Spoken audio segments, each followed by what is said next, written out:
रहमानिर्रहीम वबिही नस्तईन वहुवा खैरुल मुईन वसल्लल्लाहु अला सय्यिदिना मुहम्मद व आलिहि त्ताहिरीन।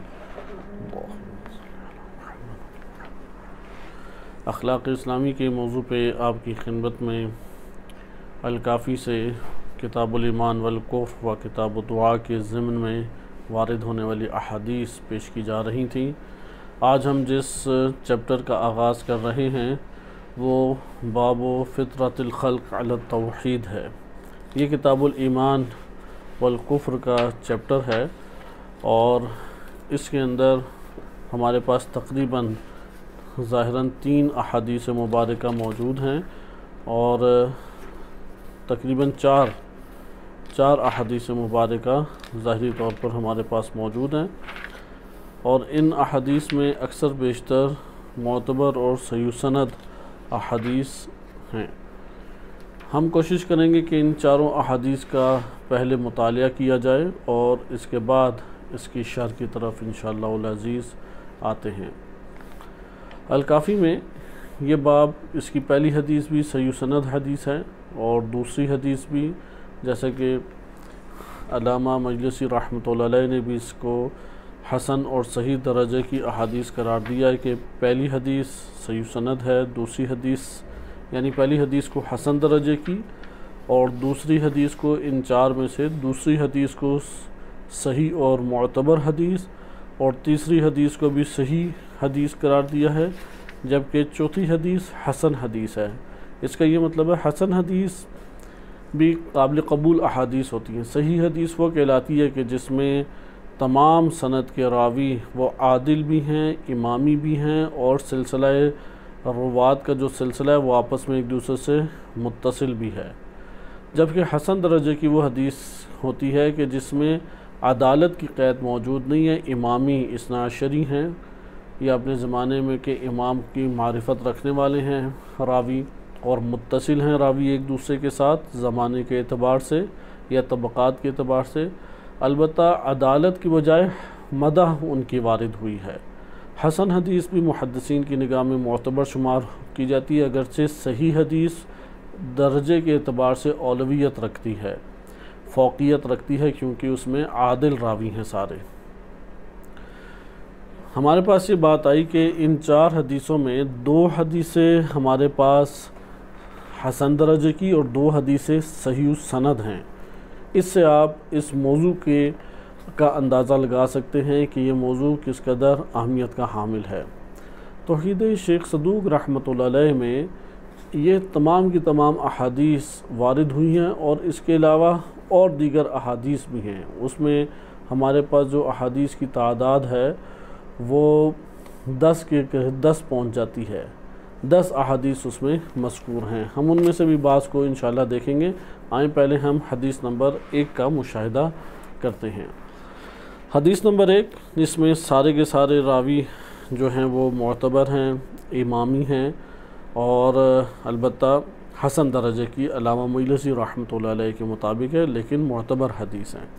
हदीस में हिशाम बिन सालिम इमाम सादिक अलैहिस्सलाम से नक़ल करते हैं कि इमाम सादिक अलैहिस्सलाम से कुरान करीम की सूरह रूम आयत नंबर 30 के बारे में पूछा और रावी ने, फ़ितरतल्लाहिल्लती फ़तरन्नास अलैहा, अल्लाह की वो फ़ितरत जिसके ऊपर लोगों को उसने खल्क़ किया है। इधर फ़ितरत से क्या मुराद है, रावी ने यह सवाल किया। क़ाल, इमाम सादिक अलैहिस्सलाम ने फरमाया कि इससे मुराद अत-तौहीद, तौहीद इससे मुराद है, यानी वो फ़ितरत जिसके ऊपर अल्लाह सुब्हानहू व तआला ने लोगों को खल्क़ किया है वो फ़ितरत तौहीद है। ये हमारे पास पहली हदीस आई कि इंशाअल्लाह ताला इसको हम शर के एतबार से बाद में देखते हैं। हदीस नंबर 2, ये सही सनद हदीस है और इस रिवायत के तमाम रावी आदिल भी हैं, अदालत के वस्फ़ से भी मुत्तसिफ़ हैं। इसमें अब्दुल्ला बिन सिनान वो इमाम सादिक अलैहिस्सलाम से रवायत नक़ल करते हैं, सअलतुहु अन क़ौलिल्लाहि अज़्ज़ा वजल, अल्लाह अज़्ज़ा वजल के इस फरमान के बारे में मैंने उनसे पूछा, यानी इमाम सादिक अलैहिस्सलाम से मैंने दरियाफ़्त किया कि ये जो कुरान में आयत है फ़ितरतल्लाहिल्लती फ़तरन्नास अलैहा, कि अल्लाह की वो फितरत जिस पे लोगों को उसने खल्क किया है, मा तिलकल फितरतो, इस फितरत से क्या मुराद है। क़ाल, इमाम सादिक़ अलैहिस्सलाम ने जवाब में फ़रमाया, हियल इस्लाम हो, ये फ़ितरत इस्लाम है। फ़तरहुमुल्लाहु, अल्लाह ने इन्हें खल्क किया है, हीन अख़ज़ा मीसाक़हुम, जब अल्लाह ने इनसे मीसाक़ लिया था, अला तौहीद, तौहीद के ऊपर जब अल्लाह ने इनसे मीसाक़ लिया था। क़ाल अलस्तु बिरब्बिकुम, अल्लाह ताला ने फ़रमाया था कि क्या मैं तुम लोगों का रब नहीं हूँ। वफ़ीहिल मुअमिनु वल काफ़िर, इस इक़रार में जो अल्लाह ताला ने इक़रार लिया था, अलस्तु बिरब्बिकुम, ये पूछा था जब, तो ये इसमें मोमिन भी शरीक है और काफिर भी शरीक है। ये हदीस सही है, आपने इसको मुतालिया किया। हदीस नंबर 3, हदीस नंबर 3 भी सही सनद रिवायत है, तमाम रावी आदिल और इमामी हैं और सनद रवात जो हैं रावियों की सनद में वारिद होने वाले रावी आपस में तबक़ात के एतबार से मुत्तसिल हैं। ज़ुरारा बिन आयन ये इमाम सादिक़ अलैहिस्सलाम से सवाल करते हैं। ख़ुद ज़ुरारा कहते हैं कि सअल तो अबा अब्दुल्लाह अलैहिस्सलाम, मैंने इमाम सादिक़ अलैहिस्सलाम से सवाल किया, अन क़ौलिल्लाहि अज़्ज़ा वजल, अल्लाह अज़्ज़ा वजल के इस फ़रमान के बारे में, फ़ितरतल्लाहि अल्लती फ़तरन्नास अलैहा, सूरह रूम आयत नंबर 30, अल्लाह की वो फ़ितरत जिसके ऊपर अल्लाह ने लोगों को खल्क़ किया है, क्या इससे मुराद है। क़ाल, इमाम सादिक़ अलैहिस्सलाम ने फ़रमाया, फ़तरहुम जमीअन अला तौहीद, अल्लाह ने तमाम इंसानों को, तमाम से मुराद मोमिन गैर मोमिन, मोमिन काफिर सब हैं, तमाम के तमाम लोगों को तौहीद के ऊपर खल्क़ किया है। हदीस नंबर 4 ये हसन दर्जे की है, यानी इस रवायत की भी सनद में तमाम रावी इमामी हैं और तबक़े के एतबार से सारे रावी मुत्तसिल हैं।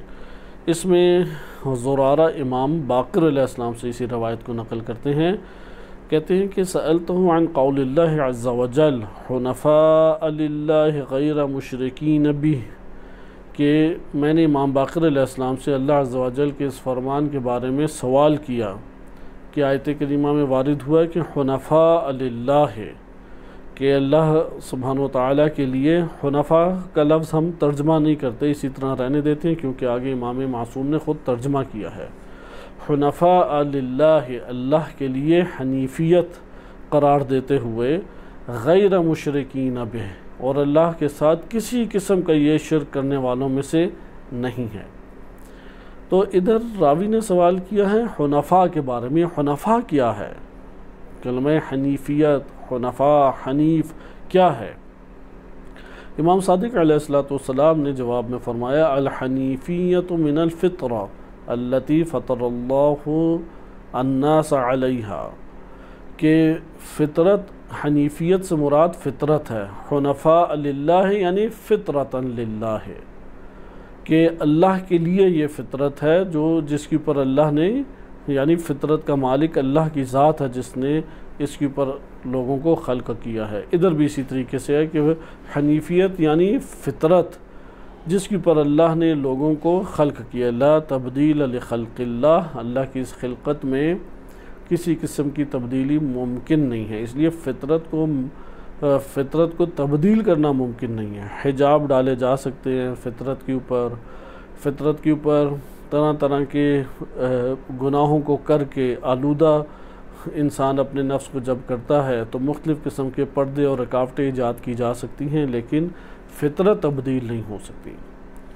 क़ाल, फिर इमाम फरमाते हैं, फ़तरहुम अलल मारिफ़ति बिह, अल्लाह ने अपनी मारिफत के ऊपर इन लोगों को खल्क़ किया है। क़ाल ज़ुरारा कहते हैं, वसअल्तुहु अन क़ौलिल्लाहि अज़्ज़ा वजल, अल्लाह अज़्ज़ा वजल के इस फ़रमान के बारे में मैंने उनसे पूछा, इमाम सादिक़ अलैहिस्सलाम से, वइज़ अख़ज़ रब्बुका मिन बनी आदम मिन ज़ुहूरिहिम ज़ुर्रियतहुम व अशहदहुम अला अनफुसिहिम अलस्तु बिरब्बिकुम क़ालू बला, कि कुरान करीम में इरशाद बारी ताला होता है कि वो वक्त याद करो, इज़ अख़ज़ रब्बुका, आपके रब ने जब लिया था, अख़ज़ किया था, मिन बनी आदम, फ़र्ज़ंदान आदम से जब अख़ज़ किया था, मिन ज़ुहूरिहिम, इन्हीं फ़र्ज़ंदान आदम की पुश्तों से, ज़ुर्रियतहुम, जो उनकी ज़ुर्रियत आने वाली है, इन्हीं फ़र्जंदान आदम यानी नस्ल आदम से, ख़ुद आदम अलैहिस्सलाम का इधर तस्करा नहीं है, नस्ल आदम का तस्करा है, यानी फ़र्जंदान आदम से जो ज़ुर्रियत आएगी उस ज़ुर्रियत से अल्लाह ने ये अख़ज़ किया और अल्लाह ने इन्हीं के नफूस के ऊपर इनको गवाह करार दिया।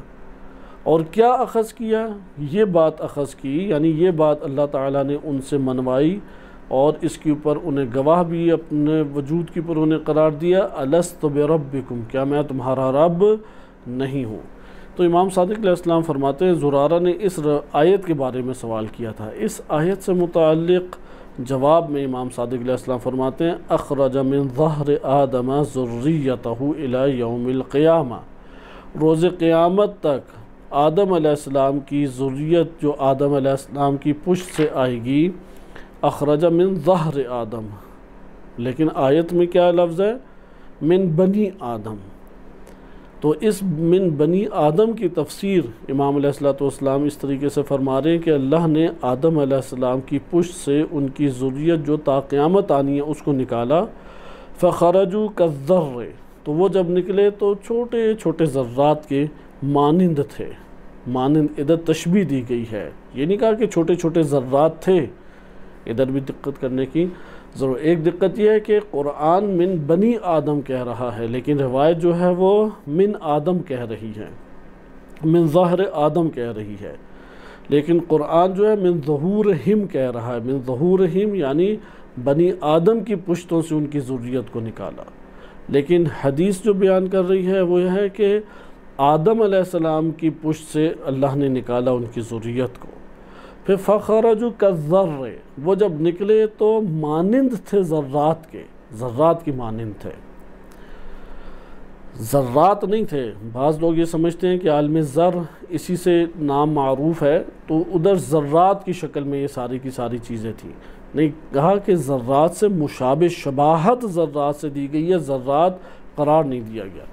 फ़अर्रफ़हुम, अल्लाह ने उन्हें उन पहचान करवाई, अपनी पहचान मारिफत कराई। व अराहुम नफ्सहु, और उन्हें अपने आप को बयान किया।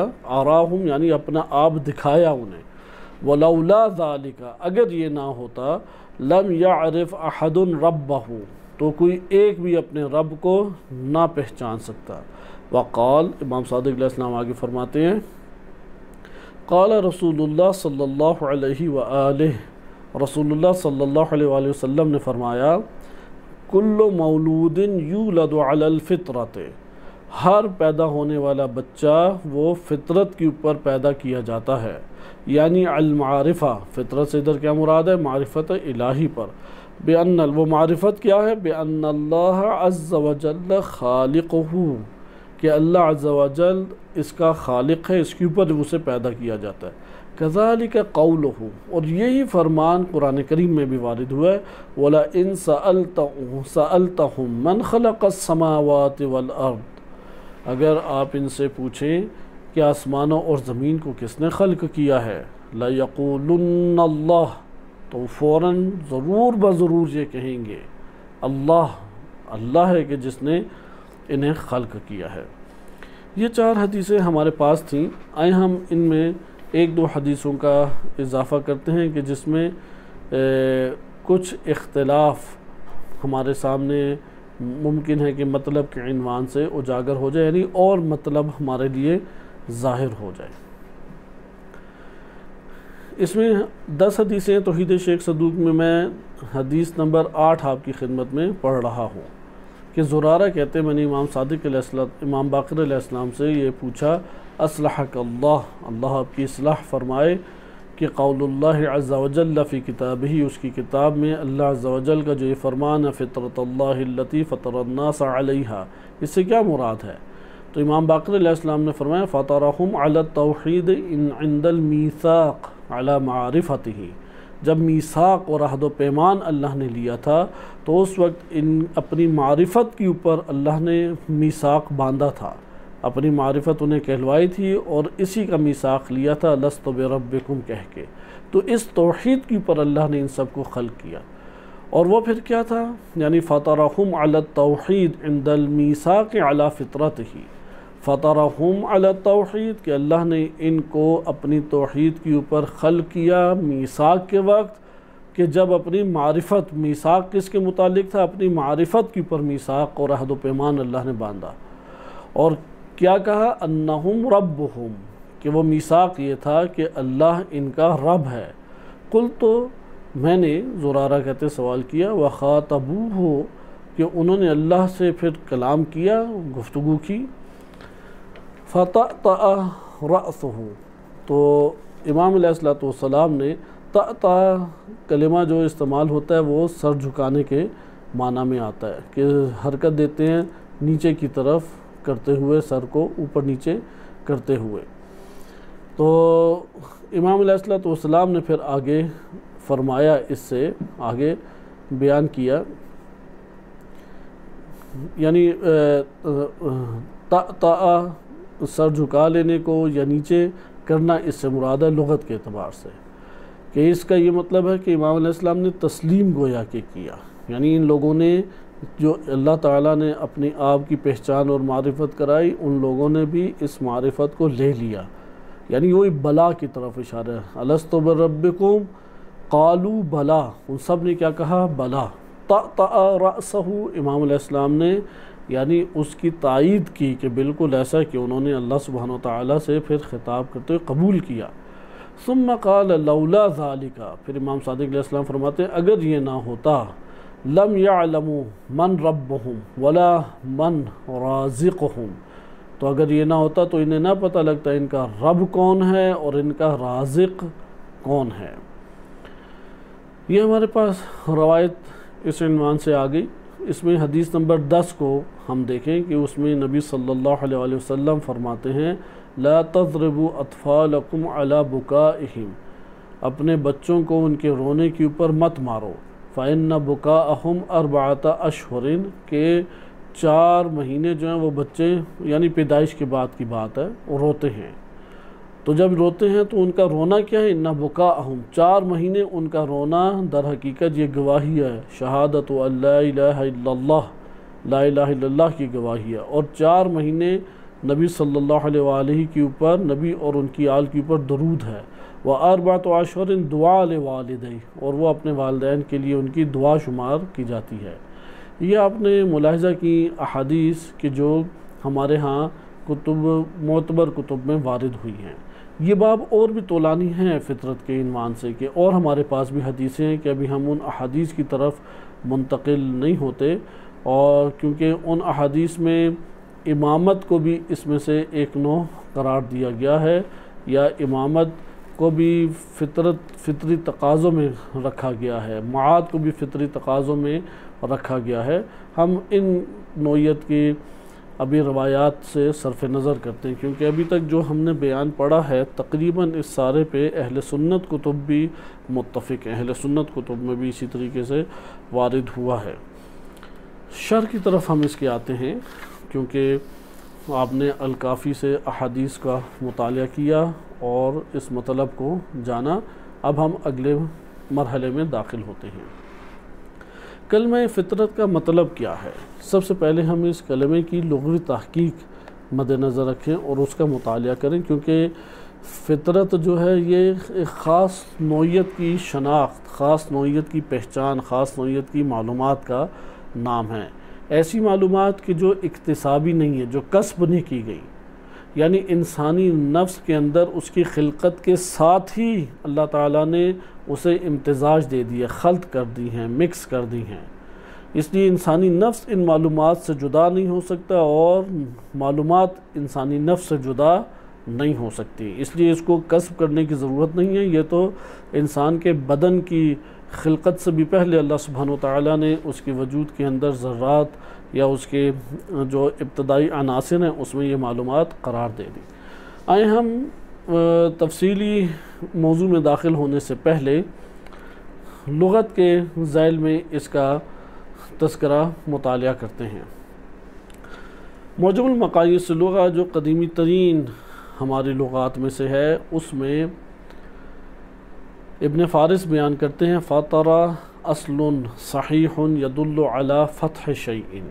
इसका एक माना है और ये कलिमा दलालत करता है एक शय के खोलने पे, एक शय के खोलने पे दलालत करता है। इसीलिए अल-फ़त्र मिन अस्सौम कि जब रोज़ा खोला जाता है तो इसे कहते हैं इफ़्तार हो गया, क्योंकि इसे खोलने के माना में लिया जाता है। इसी तरह फ़ितरा यानी खिलकत, यानी खिलकत को खोल दिया। अब अल्लाह सुब्हानहु व तआला ने एक शय को खोल दिया। इसके बाद मुफ़रदात राग़िब में हम देखते हैं, मुफ़रदात राग़िब में कलिमा फ़ितरत का माना ज़िक्र किया गया शक करना, चीर देना एक चीज़ को। सही है, कलिमा फ़तरा का मतलब क्या है, या फ़तरुन का मतलब है चीर देना, एक चीज़ को शक करना। वही खोलने के माना में शक करने का माना करीब करीब है। इन्हीं में से एक कलिमा जो है एक लुगत है, उसमें अगर आप मसलन मिसबाहुल मुनीर में इन्हीं कलिमात को मुतालिया करें तो कलमा फ़तरा का मतलब उसमें मिन-बाब क़तला यानी फ़तरा यफ़्तरो के बाब से है।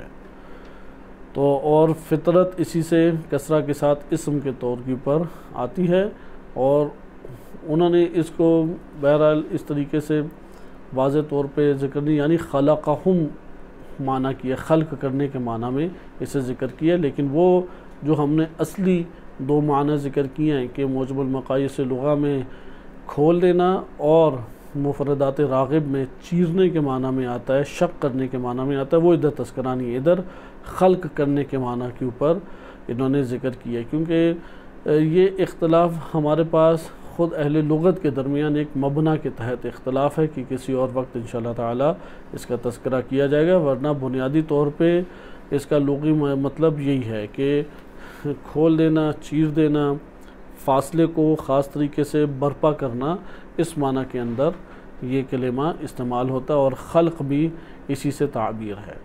बहरहाल ये कलिमा तो इस तौर पे फ़तरुन के माना में था। फ़ितरत कैसे बना? कलमे फ़ितरत इसमें नौई है, कलमे फ़ितरत इसमें नौई है, इसलिए फ़तरुन का, जैसा कि इब्न असीर जज़री ने फ़तरुन का माना इब्तिदा और इख्तिरा ज़िक्र किया, एक शय की इब्तिदा होना, एक शय को ईजाद करना। बस अब आप ये सारे मानी अपने पेश नज़र रखें कि मौजबुल मक़ायिस लुग़ा में क्या है, चीज़ को खोलना क्या कहलाता है, फ़तरुन। मुफ़रदात राग़िब में एक चीज़ को चीर देना फ़तरुन कहलाता है। मिसबाहुल मुनीर में एक चीज़ का खल्क़ होना फ़तरुन कहलाता है। और अन्निहाया जो इब्न जज़ीर असरी की इब्न असीर जज़री की किताब है, इब्न असीर उसमें ज़िक्र करते हैं फ़तरुन यानी इब्तिदा और इख्तिरा, और फ़ितरा उससे एक हालत का नाम है। जो इब्न असीर जज़री ने हालत का तज़किरा किया ये काबिल गौर है, क्योंकि फ़तरुन का मतलब तो यही हो गया, इब्तिदा ले लें, इख्तिरा ले लें, खल्क़ ले लें, चीरना ले लें, खोल देना ले लें, करीबुल माना है सारे अगर दिक्कत करें। अरबी ज़ुबान में अगर किसी ख़ास नौइयत को या हालत को, हर दो को, नौइयत यानी कैफ़ियत, ख़ास कैफ़ियत को या ख़ास तारी होने वाली हालत को बयान करना हो तो आप उस मादे को फ़िअलतुन के वज़न के ऊपर ले आएँ। जैसे आपने बैठने को बयान करना है तो इसे कहेंगे जुलूस, लेकिन ख़ास अंदाज में बैठना हो तो जिलसातुन कहलाएगा। ख़ास अंदाज में बैठना क्या कहलाएगा, जिलसातुन। इसी तरीके से अगर आप कोई और ले आएँ, मतलब मारना कहलाएगा ज़रबुन, लेकिन ख़ास नौइयत की नौइयत को बयान करते हुए, कैफ़ियत को बयान करते हुए अगर मार ज़ाहिर की जाए तो ज़िरबतुन, फ़िअलतुन पर ले आएँ, ज़िरबतुन कहलाएगा, इसे इसमें नौई कहते हैं। जैसे लज़िरबतु अलीयिन, ये जो कलिमा है लज़िरबतु अली अलैहिस्सलाम की, वहाँ पे बहरहाल ज़रबतु है, वो एक मार का तज़किरा है, बहरहाल वो कैफ़ियत और नौइयत के लिए नहीं है। लेकिन कैफ़ियत और नौइयत को बयान करना है तो फ़िअलतुन। अगर आप कहेंगे ज़िरबतु अलीयिन यानी अली अलैहिस्सलाम की ख़ास नौइयत की ज़रब, जिलसतुन ख़ास नौइयत का बैठना। इसी तरीके से आप कोई और फ़िल लेके आएँ, रिकबतुन ख़ास अंदाज में सवार होना, इकलतुन ख़ास अंदाज में खाना, और इसी तरीके से मसलन गस्लतुन ख़ास अंदाज में धोना। अंदाज को बयान कर रहा है, कैफियत को बयान कर रहा है, तारी होने वाली हालत को बयान कर रहा है अगर फ़िअलतुन के वज़न पे आ जाए। इसलिए फ़तरुन, फ़तरुन का मतलब बिलफ़र्ज़ अगर आप खल्क़ लेना कर लें तो इसमें अगर हम कहें ख़ास अंदाज में खिलकत तो इसको क्या कहेंगे, फ़िअलतुन के वज़न पे फ़तरुन को लें तो क्या बन जाएगा, फ़ितरतुन। जैसे जुलूस से जिलसतुन, राकिब से या रकबतुन से रिकबतुन। इसी तरीके से क़िराअतुन से क़िराअतुन क़राअ से है, ख़ास अंदाज की क़िराअत। जिलसतुन ख़ास अंदाज में बैठना, या रिकबतुन ख़ास अंदाज में सवार होना। फ़ितरतुन ख़ास अंदाज में खल्क़ होना। एक है आम खिलकत, एक है ख़ास खिलकत, ढली हुई ख़ास अंदाज की खिलकत।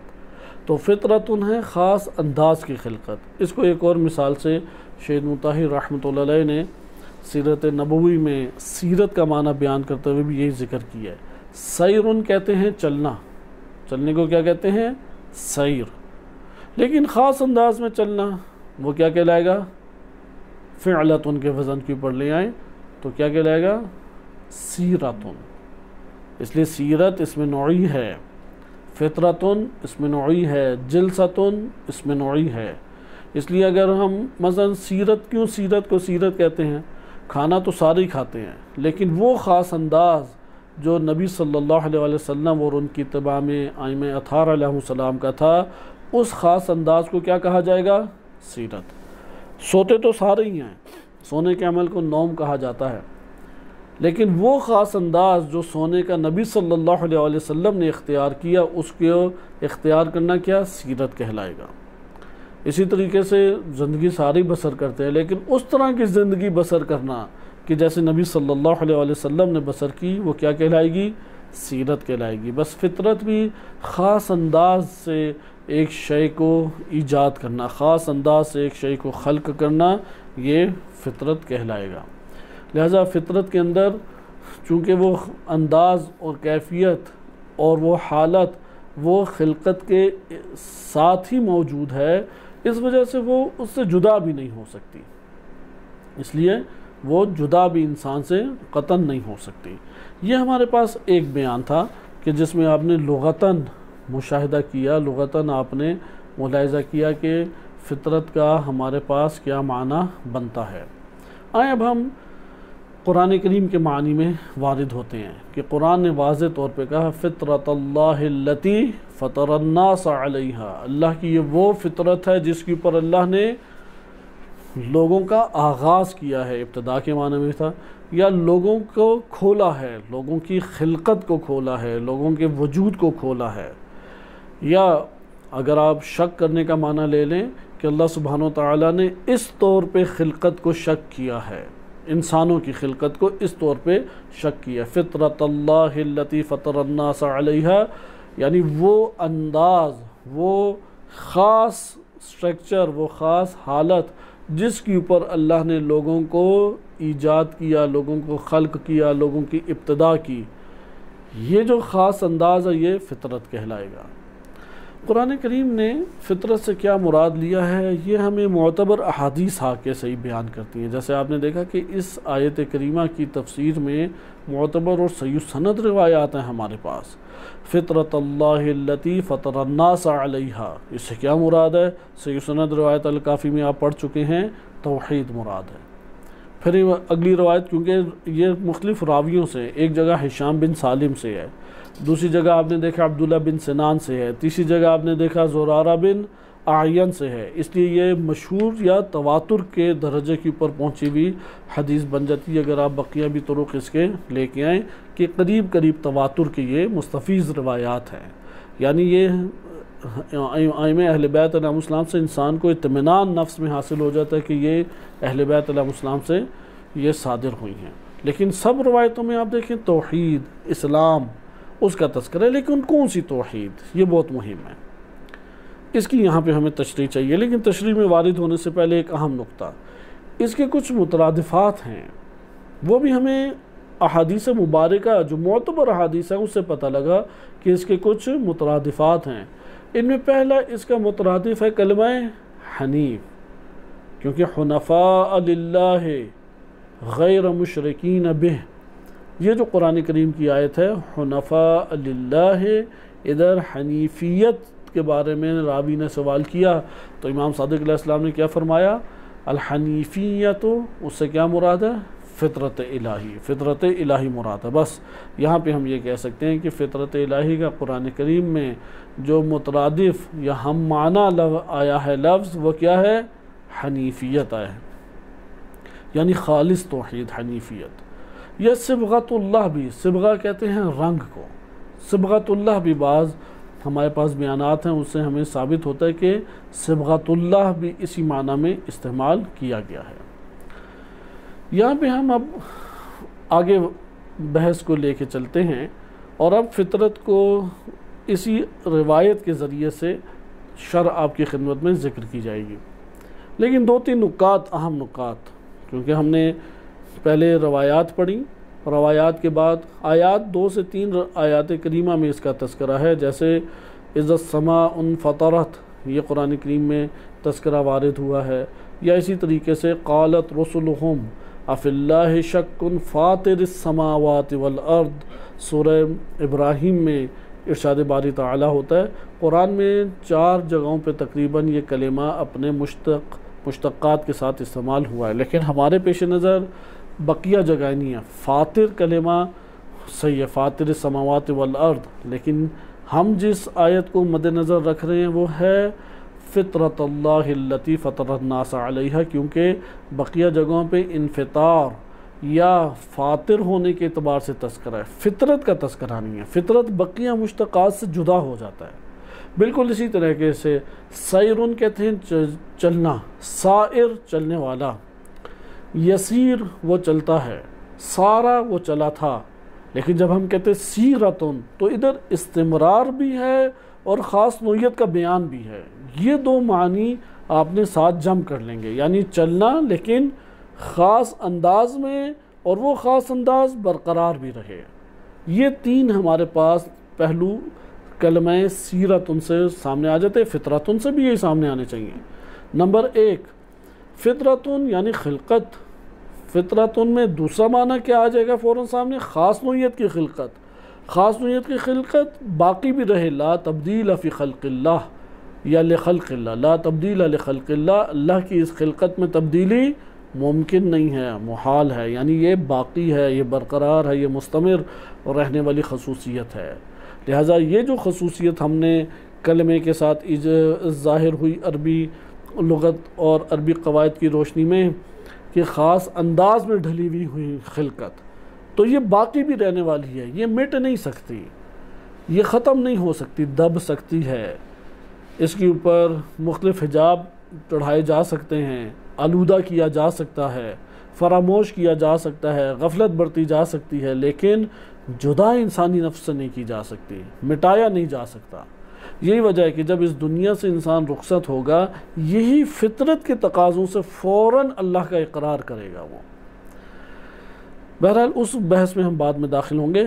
हमारे पास फितरत का मानी शगाफ और शक के माना में आने के बाद ये भी कुरान में मसलन जब इधर समा उन फतरत, तो इधर तर्जमा वही लुग़त का माना करते हैं कि जब आसमान खोल दिया जाएगा, यानी चीर दिया जाएगा, फाड़ दिया जाएगा, फट जाएगा जब। या इसी तरीके से फ़ातिर समावात वल अर्द, आसमानों और ज़मीन का खल्क करने वाला, लेकिन अपने अंदाज़ों में जो उनकी मिक़दार और अंदाज़ बनता है।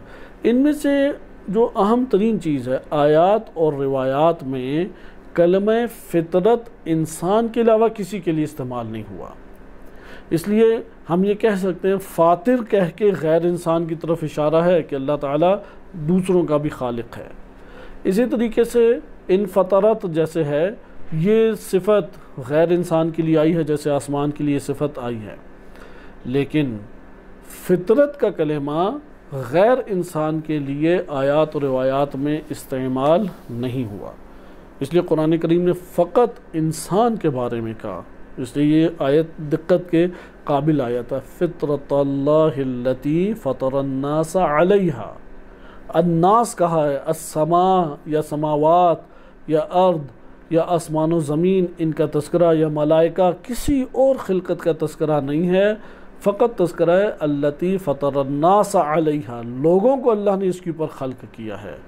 लिहाजा फ़ितरत का कलिमा ख़ास नौइयत की खिलकत को बयान करता है, लेकिन फ़तरा का कलिमा बयान करता है इब्तदाई खिलकत को, कि इससे पहले ये नमूना नहीं था, क्योंकि खलक़ा और फ़तरा में फ़र्क ये है।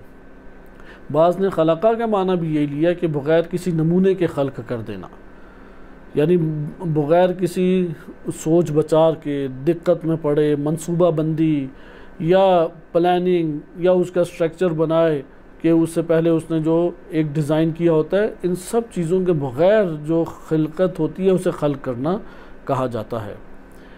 लेकिन फ़तरा का क्या मतलब है? फ़तरा का मतलब यह है कि वो खिलकत जिससे पहले ये मौजूद ही नहीं थी, इब्तिदा इस ज़ात से हुई है।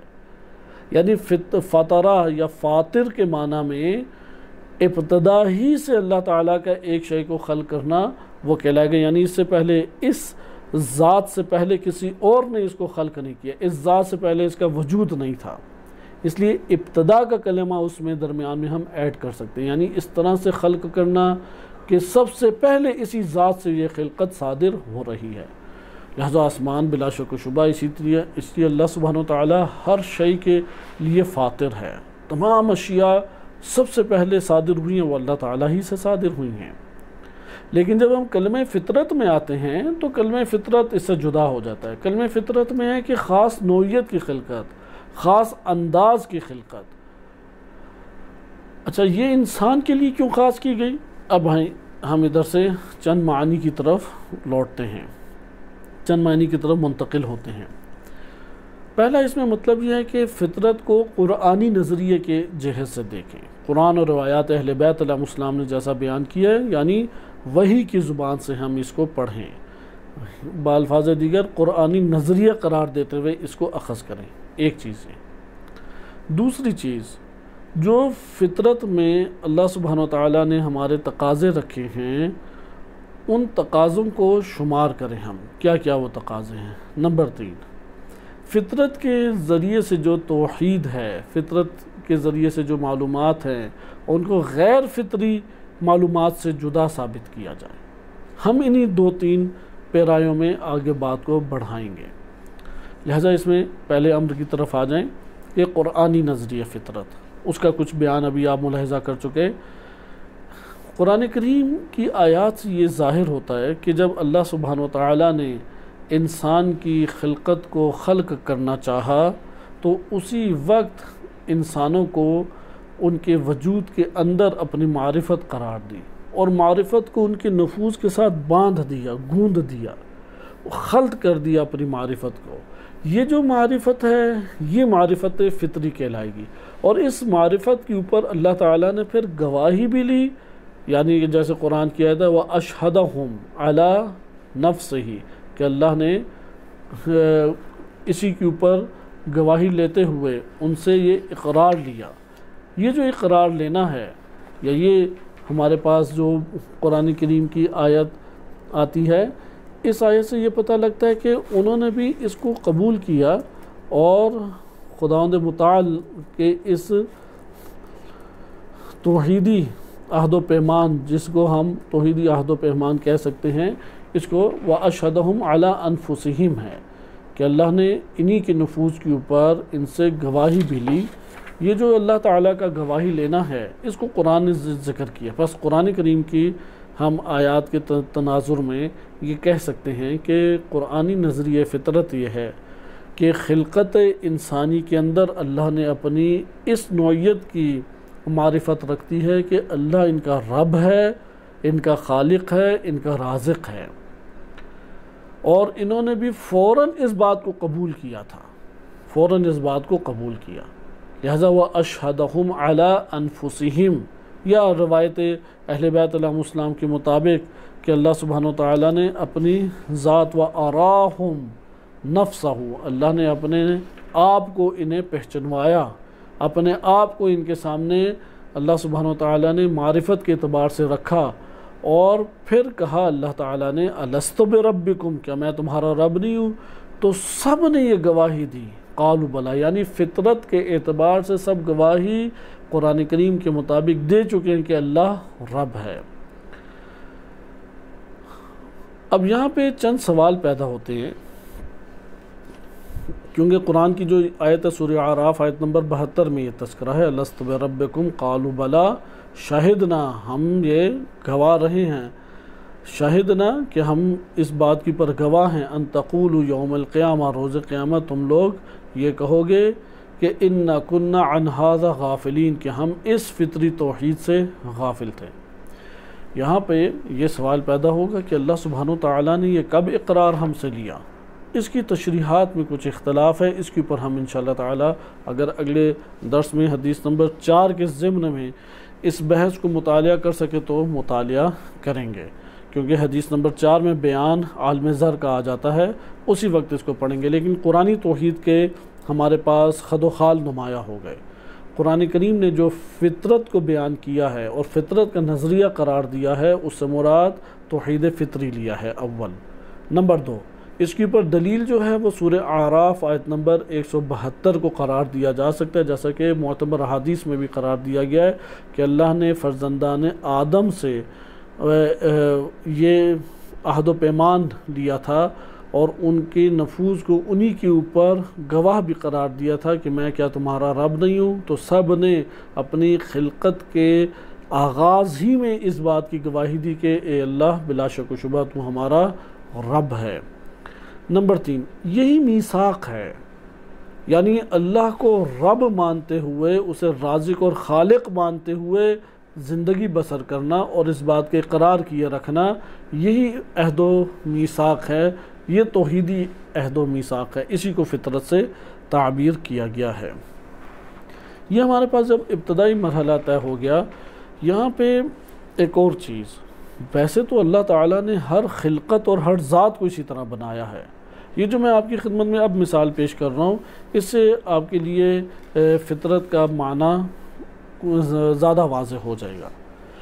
हर ज़ात को अल्लाह ताला ने ख़ास अंदाज़ खिलकत दी है। वो अंदाज़ खिलकत अल्लाह सुब्हानहू व तआला ने उस ज़ात की काबिलियत और इस्तेदाद के मुताबिक दी है, कहीं और से ये चीज़ नहीं आई। यानी हर ज़ात वो तौहीद से वाबस्ता है, हर वजूद वो तौहीद से वाबस्ता है, और हर ज़ात के अंदर जैसी सलाहियत और काबिलियत थी वही अल्लाह ताला ने वजूद दिया। यानी दरख्त के अंदर दरख्त बनने की सलाहियत थी, इसलिए दरख्त ये शिकवा नहीं कर सकता मुझे इंसान क्यों नहीं बनाया। एक कीड़ा, वो कीड़ा बनने ही की सलाहियत और काबिलियत और इस्तेदाद का मालिक था, वो शिकवा नहीं कर सकता मुझे हैवान क्यों नहीं बनाया।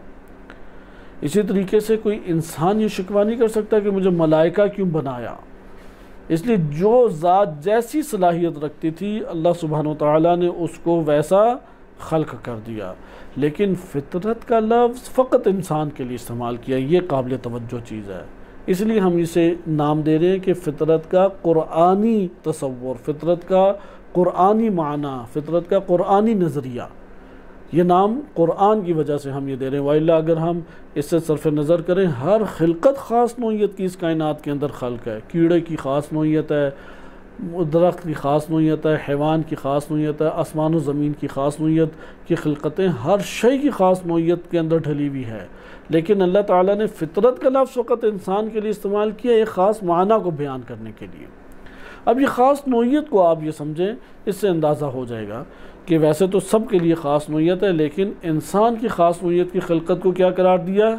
फ़ितरत करार दिया गया। इसकी मिसाल मसलन अगर आप ज़मीन के अंदर, शेख मुताहिर रहमतुल्लाह अलैह की ये बयान करदा मिसाल है कि आप ज़मीन में बीज बोएं सेब का और नाशपाती का भी बीज बोएं, दोनों बीज करीब हैं या नहीं एक दूसरे की शक्ल के एतबार से? एक दूसरे के करीब है। नाशपाती का बीज लिया आपने, सेब का बीज लिया आपने, या इसी तरह से एक और आप एक दो और चीज़ें ले लें कि जिनका मसलन बेह एक फल है, उसका बीज भी सेब के बीज से करीब है, उसे बो दिया। जब आपने ज़मीन में बो दिया और उसको वजूद में आने और फलने फूलने के तमाम असबाब फराहम किए। ये तमाम असबाब फराहम तभी होते हैं कि जब रुकावटें ख़त्म हो जाएं और जो ज़रूरत उसको नशोनुमा के लिए जिन चीज़ों की चाहिए वो मुहैया हो जाएं। ये दो लफ्ज़ याद रखें। इसे कहते हैं कि मुक्तज़ी का मौजूद होना और माने का मफ़कूद होना। मुक्तज़ी मौजूद और माने मफ़कूद, यानी रुकावट जो इसकी नशोनुमा में बन सकती थी वो चीज़ें बरतरफ कर दी गई, और इसकी नशोनुमा के लिए जिन जिन चीज़ों की ज़रूरत और हाजत थी वो क्या कर दी गई, मुहैया कर दी गई। अब यहाँ पे आप दिक्कत करें कि जब ये अमल अंजाम दिया जाए तो क्या ऐसा हो सकता है कि सेब के बीज से नाशपाती उगे, नाशपाती के बीज से फल बेह का फल उगे, बेह के फल से सेब उगे? आप देखेंगे कि नहीं। हर बीज के अंदर जो कुछ अल्लाह ताला ने खिलकत के एतबार से ख़ास अंदाज में रखा है बस वही चीज़ सामने आएगी और कोई चीज़ सामने नहीं आएगी। यानी ऐसा नहीं हो सकता कि सेब के बीज से नाशपाती उगाए, नाशपाती के बीज से सेब उगाए, ऐसा नहीं होगा। इसको कहते हैं कि अंदरूनी तौर पे अल्लाह ताला ने खिलकत सेब की उसके मुताबिक रखी। हम इसको अब इस तरीके से ले सकते हैं। इसी तरह इंसान की खिलकत का नाम फितरत है। इंसान की खिलकत का नाम क्या है? फितरत। यानी अगर सेब जिस तरीके से अपने बातिन की असास के ऊपर नशोनुमा पाए तो हम हर सूरत में कौन सा दरख्त सामने आएगा, सेब का या नाशपाती का? सेब का दरख्त सामने आएगा। इसी तरीके से अगर नाशपाती का बीज अपने अंदरून की अपनी खिलकत के तकाज़ों के मुताबिक उगे तो हतमन क्या चीज़ सामने आएगी? नाशपाती का दरख्त सामने आएगा। इसी तरह अगर इंसान फितरत इंसानी के दोष के ऊपर नशोनुमा पाए तो उसके वजूद से जो कुछ भी सादिर होगा और जो कुछ भी नुमाया होगा वो फितरत कहलाएगा। वो इंसान सामने आएगा, ना मलाइका सामने आएंगे, ना हैवान सामने आएगा और ना कोई और चीज़। क्या सामने आएगा? इंसान सामने आएगा। बस इस मतलब को मैं दोबारा आपकी खिदमत में तकरार करता हूँ ताकि समझ जाएं।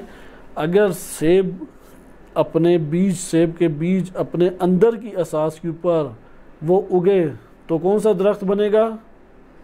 सेब का दरख्त। अगर नाशपाती अपने बीज के अंदर जो कुछ अल्लाह ताला ने रख दिया उसके दोष के ऊपर उगे तो कौन सा दरख्त सामने आएगा? नाशपाती का।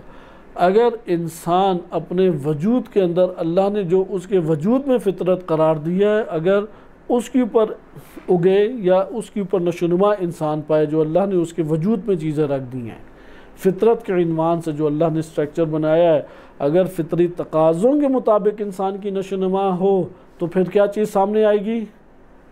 तब इंसान सामने आएगा। जैसे सेब तब सामने आएगा जब वो अपने अंदरून की असास के ऊपर दरख्त बने।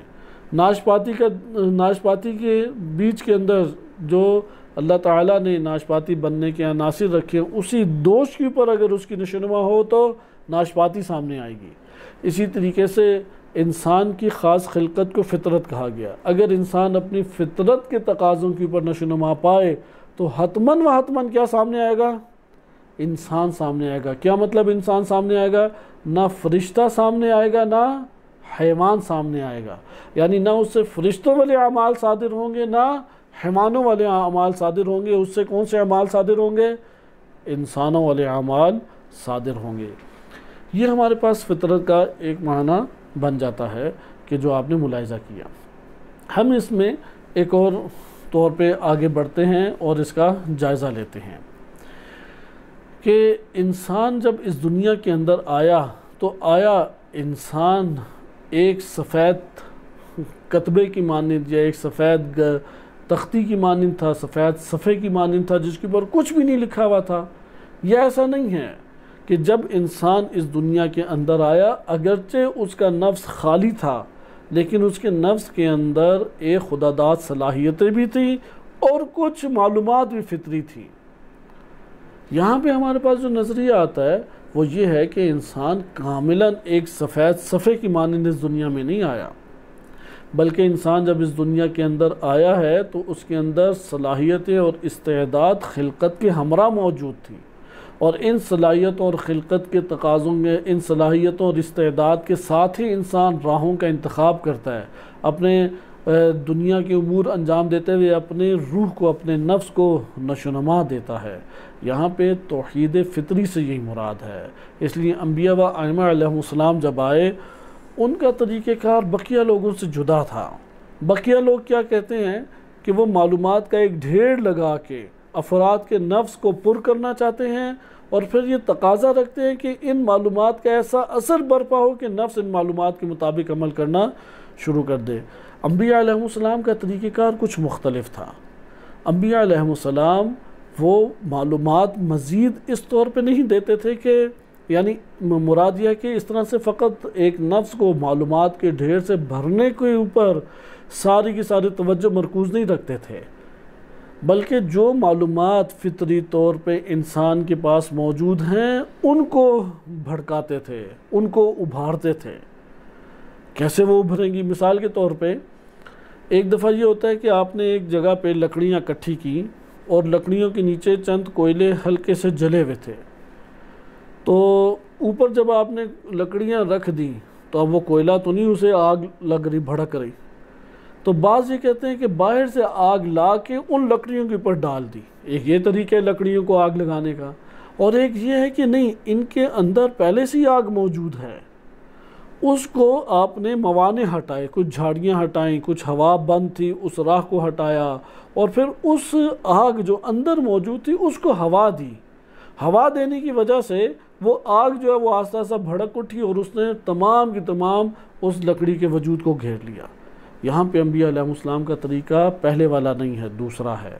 यानी बाहर से कोई चीज़ ला के उन लकड़ियों को आग नहीं लगाई, बल्कि वही जो लकड़ियों के अंदर एक कोयला छोटा सा मौजूद था जो अंगारे की सूरत में था या थोड़ा सा जला हुआ था, उसके मवाने ख़त्म किए कि वो बुझ ना पाए और उसको हवा देते रहे। इतनी हवा दी कि नीचे से एक आग भड़क उठी और उस आग ने आस्ता आस्ता तमाम लकड़ी को घेर लिया। लिहाजा अम्बिया अलैहिमुस्सलाम की तालीमात कुरान करीम ने जो ज़िक्र किया है उसके लिए बुनियादी चंद नाम लिए हैं, और ये तिकरार के साथ आपको नाम कुरान में नज़र आते हैं। उनमें से पहला नाम है मीसाक। जब मीसाक बांधा हुआ है तो हम आपस में भी ये राबता एक दूसरे के लिए ईजाद करते हैं कि हम कहते हैं देखो तुमने मुझसे अहद व पैमान नहीं बांधा था कि तुम ये काम करोगे, उसे याद दिलाते हैं, क्योंकि गफलत के पर्दे उसके ऊपर पड़ जाते हैं, गुनाहों की आलूदगी उसके ऊपर पड़ जाती है, अंदर जो शहवत और सरकशी और तुग़यानियत है उसके मोटे मोटे पर्दे और हिजाब उसके ऊपर चढ़ जाते हैं। आप उन सब को हटाते हुए उसे याद दिलाते हैं। याद दिलाना किया है, उस अहद व पैमान को भड़काना है उसके वजूद के अंदर कि उसके तहत वो अमल अंजाम दे। लिहाजा अम्बिया अलैहिमुस्सलाम की जो मालूमात हैं वो मालूमात तौहीद फ़ितरी को जगाना है, वो मालूमात फ़ितरी तकाज़ों को बरांगीख्ता करना है। इसलिए अम्बिया व आइमा अलैहिमुस्सलाम वो इस तरीके से इंसान के वजूद के अंदर मालूमात को मुंतकिल करते या इस तरह की मालूमात और ऐसी तरबियत करते थे जिससे अंदर की तौहीद फ़ितरी या फ़ितरत के तकाज़े वो भड़क उठे। मिसाल के तौर पे कैसे तज़किया नफ्स करेंगे। तज़किया नफ्स बहुत ज़रूरी है क्योंकि ये मवाने हैं, ये रुकावट है। महसूस सकेंगे गुनाह को तर्क करो, अगर तुमने गुनाह को तर्क ना किया तो उसके नतीजे में तुम नहीं इस राह के ऊपर चल पाओगे। बस गुनाह को तर्क करने का मतलब क्या है? फ़ितरत को जला देना, फ़ितरत को यानी रोशन करना, फ़ितरत को बरांगीख्ता करना, फ़ितरी तकाज़ों को उजागर और गालिब करना। इसलिए गुनाह तज़किया नफ्स करेंगे। नंबर 2, तालीम देंगे, लेकिन तालीम पे माना तज़क्कुर, उसे याद दहानी कराएंगे। तज़क्कुर के इन्वान से, इस्तिज़कार के इन्वान से एक अफलातूनी नज़रिया है, इधर वो फ़लसफ़ी नज़रिया मुराद नहीं है, यहाँ पे वो फ़लसफ़ी नौइयत की सूरत मुराद नहीं है। ये तज़क्कुर क़ुरआनी है, यानी वही मालूमात जो गैर कसबी हैं, जो किसी से हासिल नहीं की, गैर इक़्तिसाबी हैं, इन्हीं मालूमात को दोबारा से उजागर करना। यानी एक बंदे के सामने ऐसा आईना लाना कि उस आईने में वो अपनी हस्ती को, जो उस खिलकत जिस स्ट्रक्चर के ऊपर हुई है वो स्ट्रक्चर उसके सामने आ जाए। ये आईना, ये मालूमात हैं जो वही के ज़रिए से अम्बिया व आइमा अलैहिमुस्सलाम ने हमारे सामने रखी कि अम्बिया अलैहिस्सलाम वही लेके आए और आइमा अत्हार अलैहिस्सलाम ने उसके अमीन बने, उसके शारिह बने, उसके मुबय्यिन बने, उसको नाफिज और इजरा करने वाले बने। लिहाजा आपने ये मुलाहिज़ा किया कि अम्बिया अलैहिस्सलाम वो तज़क्कुर, उनकी मालूमात को कुरान करीम ने तज़क्कुर का नाम दिया है कि फ़ज़क्किर इन्न ज़िक्र तनफ़उल मुमिनीन, कि इस कबील की हमारे पास कुरान करीम में आयात मौजूद हैं कि अगर आप कुरान में यही कलिमा तज़क्कुर के इनवान से वज़क्किर, फ़ज़क्किर नहीं, कुरान में सूरह ज़ारियात आयत नंबर 55 वज़क्किर, कि आप इन्हें याद दहानी कराएँ। फ़इन्न ज़िक्र तनफ़उल मुमिनीन, यह ज़िक्रा क्या है? मोमिनीन को नफ़ा देने वाली है, फ़ायदा देने वाली है। ये बात हमारे लिए वाज़ेह हो गई कि अम्बिया अलैहिस्सलाम का तरीक़, वो असलन ये नहीं समझते थे इंसान के पास कोई मालूमात नहीं है। असलन अम्बिया अलैहिस्सलाम ये नहीं समझते थे कि इंसान खालियुन नफ्स है, बल्कि अम्बिया अलैहिस्सलाम ये बात जानते थे कि इंसान की सरिश्त में, इंसान की खिलकत में, फ़ितरत और बातिन के अंदर तकाज़े मौजूद हैं। उन तकाज़ों को उभारते हुए वो मालूमात देते थे। इसका ये मतलब भी नहीं है कि जो मालूमात तफसीली तौर पे हमें पहुंचनी है वो मालूमात सारी फ़ितरत में पहले से पड़ी हुई हैं, ये मतलब भी नहीं है। बहुत सारी ऐसी मालूमात हैं कि जो गैर फ़ितरी कहलाएंगी, फ़ितरी नहीं, लेकिन फ़ितरी मालूमात की वजह से वो गैर फ़ितरी मालूमात हमारे लिए काबिल कबूल हो रही हैं। जैसे आपने अहादीस अहले बैत अलैहिस्सलाम में मुलाहिज़ा किया कि अगर ये ना होता, लम यअलमू, उन्हें ना मालूम होता, मन रब्बुहुम, उनका रब कौन है, व मन राज़िक़ुहुम, उनका राज़िक़ कौन है, या एक रिवायत में वारिद हुआ है मन खालिक़ुहुम, उनका खालिक कौन है। लिहाजा वो जो बिल्कुल इब्तिदा है, इसलिए फ़ितरत का माना इब्न असीर जज़री ने इब्तिदा ज़िक्र किया, वो जो बिल्कुल इब्तदाई मालूमात हैं कि उस मालूमात पे पूरी की पूरी तिजारत खड़ी है, यानी वो इब्तदाई सरमाया जिसके ऊपर आपने तिजारत का आगाज़ किया था और फिर बढ़ाते बढ़ाते तिजारत आपने मतलब कई शहरों में और ममालिक में फैला दी। इसी तरह फ़ितरत वो इब्तदाई मालूमात हैं कि उसके दोष के ऊपर आपने तरक्की की और एक मालूमात की बड़ी बड़ी इमारतें खड़ी कर दी। वो सब की सब इमारतें किसके ऊपर कायम हैं? इन्हीं फ़ितरी मालूमात के ऊपर है। इसलिए जब आगाज़ में किसी को अल्लाह ताला से वाबस्ता करना है, तौहीद याद दिलानी है, तौहीद से वाबस्ता करना है, दीन इस्लाम से वाबस्ता करना है, कि जैसे बाज़ रवायात में फ़ितरत बेमाना इस्लाम भी आया, दीन इस्लाम भी आया, इस्लाम से वाबस्ता करना है, तो फिर ज़रूरी क्या है कि उसकी फ़ितरी मालूमात को उजागर किया जाए, उभारा जाए, तज़किया नफ्स करके, तज़क्कुर दिला दिला के। ये तज़क्कुर नसीहत भी कहलाता है, ये तज़क्कुर वाज़ो नसीहत के साथ साथ मसलन दावत इलाही भी कहलाता है, अल्लाह की तरफ दावत देना। तो कुरान करीम में ये नज़रिया है कि इंसान खाली चटिया एक सफ़े की तरह नहीं है, खाली मैदान इंसानी नफ्स नहीं है। इस नफ्स के अंदर दो चीज़ें हतमन मौजूद हैं। पहली चीज़ ये है कि कुछ मालूमात लिए हुए है, अगरचे वो इब्तदाई दर्जे की मालूमात हैं, यानी इंसान को पता है उसका रब कौन है, इंसान को मालूम है उसका खालिक कौन है, इंसान को मालूम है उसका राज़िक कौन है। नंबर 2, इंसान के अंदर काबिलियत और सलाहियत पाई जाती है अपने अंदरूनी दोष पर नशोनुमा पाते हुए इंसान बनने की, यानी वो तमाम इंसानी कमालात जो इंसान के इन्वान से आयात और रिवायात अहले बैत अलैहिस्सलाम ने बयान किए हैं। हर इंसान अपने नफ्स के अंदर फ़ितरी तकाज़ों की बदौलत ये सलाहियत और इस्तेदाद रखता है कि वह इन कमालात को हासिल करे। शर्त क्या है? फ़ितरी तकाज़ों के तहत उसकी नशोनुमा होनी चाहिए। जैसे सेब अपने अंदर की असास के ऊपर अगर उगे तो सेब का दरख्त बनेगा, वाइल्ला नहीं। नाशपाती अपने अंदर की असास के ऊपर, उसका बीज के अंदर जो कुछ है उसकी असास पर अगर वो नशोनुमा पाए तो नाशपाती बनेगा। इसी तरह इंसान अपने अंदर की फ़ितरत के ऊपर नशोनुमा पाए, अपने बातिन जो ख़ास स्ट्रक्चर और ख़ास खिलकत अल्लाह ने करार दिया उसकी असास के ऊपर नशोनुमा पाए तो वो इंसान बनेगा, वाइल्ला इंसान नहीं बनेगा। यहाँ पे फ़ितरत को चंद चीज़ों से जुदा करना लाजिम है। एक है तबीयत इंसान, एक है गरीज़ इंसान। इसको हम अब अगले दर्स में इंशाल्लाह मुतालिया करेंगे। और इसी में विजदानियात को भी जुदा करना ज़रूरी है। विजदानियात मंतिक में हम पढ़ते हैं, जिसका मतलब ये होता है इंसान बातिन की असास में बाज़ मालूमात हासिल कर ले।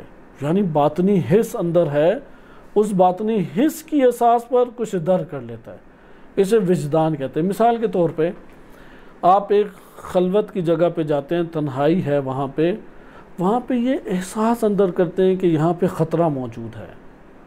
अब आपको कोई चीज़ दिखाई नहीं दी, किसी ने आगे बताया नहीं है, लेकिन आपकी बातनी हिस्स जो है वो अतराफ़ को दर्क करके एक ख़तरे का एहसास कर रही है, इसे कहते हैं विजदान। तो आप इस एहसास करते हैं, वहाँ से वापस आ जाते हैं और बाद में पता लगता है कि वहाँ पे मसलन ख़तरनाक तरीन कुछ दरिंदे थे या हशरात थे या सांप वगैरह थे कि आप अगला कदम उठाते या ईंट उठाते तो आपको डस लिया जाता। ये जो अंदर एहसास, बातनी हिस्स का एहसास है और दर्क किया है, ये विजदानियात कहलाती हैं। और बहुत सारी चीज़ें विजदानी तौर पे इंसान को महसूस होती हैं। किसी की मेहरबानी है, विजदानी तौर पे एहसास कर लेता है, ख़तरात का एहसास विजदानी तौर पे कर लेता है, और बहुत सारे ऐसे उमूर हैं कि उनका विजदान मालूमात का नाम है, यानी बातनी हिस्स के ज़रिए से कुछ दर्क करना, बातनी हिस्स के ज़रिए से कुछ जान लेना। विजदान यानी बातनी हिस्स के ज़रिए से कुछ इंसान का जान लेना।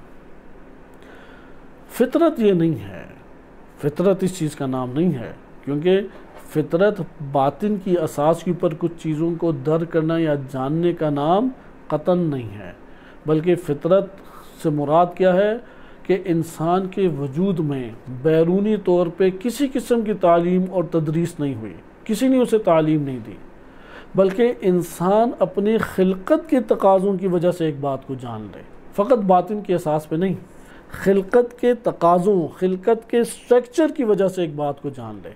इसलिए इन दो चीज़ों में फ़र्क करना लाजिम है। एक है बातनी हिस्स की बुनियाद पे एक चीज़ का जान लेना, अब यहाँ पे फितरत हिस्स नहीं है, विजदानियात हिस्स, एहसास की सूरत है, हिस्स करना है, हिस्स के ज़रिए से एक ऐसी हिस्स है जिससे आप मालूमात ले लेते हैं, लेकिन बातनी है, वो ज़ाहिरी नहीं है, हवास खमसा नहीं है, जैसे आँख, कान, ज़ुबान, इन चीज़ों के ज़रिए से आपने हवास के ज़रिए से नहीं जाना, बल्कि बातिन के अंदर एक बातनी हिस्स के ज़रिए से एक शय को जाना, ये विजदानियात कहलाता है।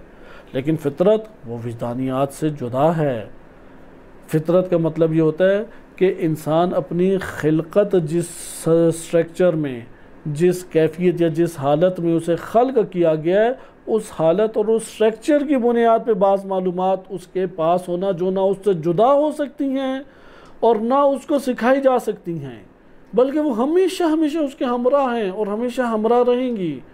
और यकसानियत के साथ पूरी कायनात में जहाँ इंसान है, चाहे चाँद पे हो, चाहे मरीख में हो, चाहे ज़मीन के ऊपर हो, चाहे ज़िंदा हो, चाहे मुर्दा हो, चाहे बरज़ख में हो, तमाम के तमाम जगहों पे उसके हमरा हैं, चूँकि उस स्ट्रक्चर में ढाल के अल्लाह ने खल्क किया है, उस अंदाज़ के अंदर उसको गिरफ़्तार करके अल्लाह ने खल्क किया, वो उससे जुदा ही नहीं हो सकता। वो अंदाज़ खिलकत की इब्तदा से उसके साथ है तो, या खिलकत उसके अंदर ढली हुई है, उसका जुदा करना खिलकत का ख़त्म करने के मुतरादिफ बन जाएगा। इसको कहते हैं फ़ितरी तकाज़ा। इसलिए फ़ितरत की ये अलामत रखी जाती है जो तमाम इंसानों में यकसा नज़र आए, तमाम की तमाम इंसानों में यकसा नज़र आए। उलमा ने चार चीज़ों को, अलबत्ता इधर उलमा से मुराद हमारे पास बाज़ उलमा नफ्सियात हैं जो इंसान की साइकोलॉजी को मद्देनज़र रखते हैं, और इसी तरह इंसान के बातनी उमूर की पर निगाह रखने वाले। इन उलमा ने चार चीज़ों को फ़ितरी तकाज़े करार दिया है, और इस बात के ऊपर हम अपने दर्स का इख्तिताम करते हैं। वो चार चीज़ें ज़हन नशीन रखें। पहली चीज़ जिसको उन्होंने कहा कि यानी फ़ितरत, अगर किसी ने फ़ितरत को जानना है वो क्या तरीक़ेकार है। अगर किसी ने फ़ितरत को जानना है तो वो आंखें बंद करे इत्मीनान से, या तन्हाई में किसी जगह पर चला जाए और अमीक तरह से अपने बातिन के अंदर रसूख पैदा करे, अमीक तरीके से, गहराई के साथ अपने बातिन के अंदर रसूख पैदा करे, यहाँ तक कि इतनी गहराई के बातनी हिस्स को भी पार करके नीचे चला जाए और अपनी खिलकत के आगाज़ और अपनी खिलकत के साथ वबस्ता मालूमात के साथ आशनाई आस्ता आस्ता हासिल होने लग जाए, या उसके ऊपर उसकी निगाह चली जाए। यहाँ पे चंद चीज़ें वो पाएगा। इसलिए हर इंसान, ये चार चीज़ें हर इंसान अपने वजूद में पाएगा। कोई कायनात का बंदा नहीं है सालिम बंदा, ना कि ज़हनी अपाहज बंदा या ज़हनी इश्तबाहात का शिकार बंदा, कि अपने वजूद की गहराई में जाए, खिलकत के स्ट्रक्चर और खिलकत के तकाज़ों की पर गौर करे और उस असास पे अपने अंदर कुछ अनासिर पाएगा। वो ये 4 हैं। पहला है कि वो हकीकत को जानना चाहता है। हर शख्स अपने वजूद में ये एहसास पाएगा कि एक शय की हकीकत और वाक़ियत को, यानी जुस्तजू का मादा है उसके अंदर, जुस्तजू करना चाहता है। दूसरी चीज़, खूबसूरती और जमाल की तरफ बढ़ता है। हर चीज़ जिसे वो खूबसूरत और जमाल करार देगा उसकी तरफ जाएगा। इधर ये मुकदमा बयान किया जाए, जमाल कमाल की असास पर होता है। मतलब मुमकिन है कोई कमाल माल ज़्यादा जमा करने को कमाल करार दे दे, उसकी नज़र में ज़्यादा पैसा का जमा करना वो जमाल भी कहलाएगा। मुमकिन है कोई दरो दीवार से बने हुए बुलंद व बाला महल नुमा घरों को कमाल करार दे दे, वो इसी को फिर जमाल भी करार देगा। मुमकिन है कोई लंबी चौड़ी गाड़ियाँ, खुली सीटों वाली, नरम सीटों वाली कोई गाड़ी है, उसको कमाल करार दे दे, उसे वो जमाल भी नज़र आएगा।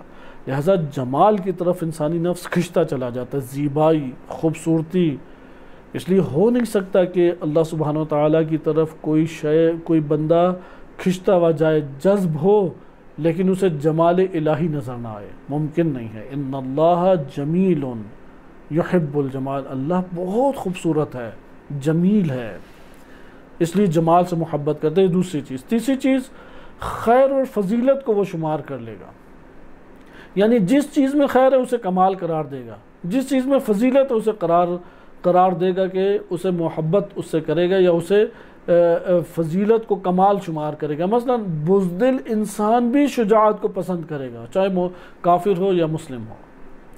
इसी तरीके से गरीब की मदद, फ़कीर की मदद, मज़लूम की मदद, वो कोई गैर मुस्लिम भी हो तो उसे कमाल करार देगा।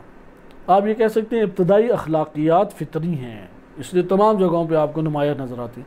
चौथी चीज़, इश्क और मोहब्बत और उसकी असास पे इबादत।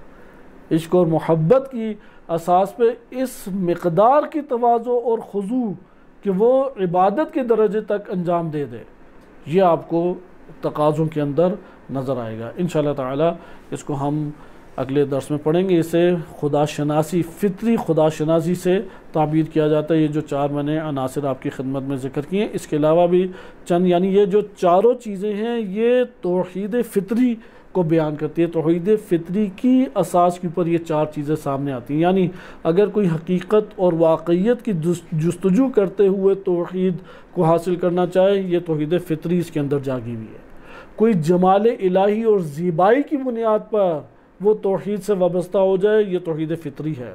कोई कमाल की असास के ऊपर, सिफ़ात कमालिया की असास के ऊपर तौहीद से वाबस्ता हो जाए, ये तौहीद फितरी है। कोई इश्क व मोहब्बत की असास के ऊपर तौहीद से वाबस्ता हो जाए, ये तौहीद फितरी है। वसल्लल्लाहु अला सय्यिदिना मुहम्मद व आलिहि ताहिरीन।